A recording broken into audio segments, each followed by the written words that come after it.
শৈলেন ঘোষ বিশ্ব শিশু সাহিত্যের ঠিক কোন জায়গায় দাঁড়িয়ে আছে?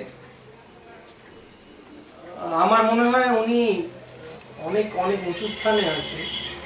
কেননা আমি বিশ্ব সাহিত্য আমি যতটুকু পড়েছি সেখানে আমার মনে হয়েছে যে কোনোভাবে উনি ভীষণ রেলেভেন্ট ওয়ার্ল্ড লিটারেচারে। কেননা যেখানে আমি J M. Barrie, Richmal Crompton, Angela Brazil এদের লেখা, কেনেথ গ্রাহাম এনাদের লেখা যখন পড়ি তখন কোনো একটা জায়গায় অদ্ভুত আমার মনে হয় যে শৈলেন ঘোষ এবং এইসব লেখকদের ঘরানাটা যেন এক। তো আমার মনে হয় is very relevant in world literature.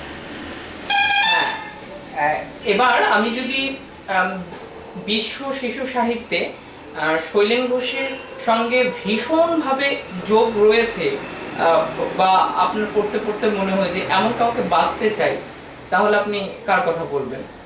আমি জে.এম. ব্যারির কথা বলবো।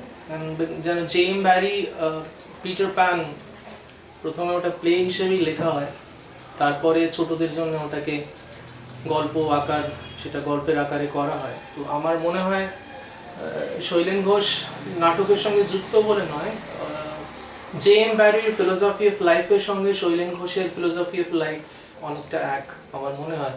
কেননা শৈলেন ঘোষের লেখার মধ্যে আমি এমন কিছু কিছু পাই, এমন কিছু আইডিয়ালস, এমন কিছু ডাইডাক্টিসিজম যেটা উনি চেয়েছেন এই কথা বলবো না, কিন্তু ওনার ওনার গল্প লেখনীর জাদুই এমন যে যেখানে উনি ডাইডাক্টিক হতে চাননি, কিন্তু গল্পের মধ্যেই একটা অদ্ভুত ফিলোসফি উনি সৃষ্টি করে গেছেন, এবং যেটা জে.এম. ব্যারির পিটার প্যানে ভীষণভাবে বলা আছে, because Peter pan never grew up.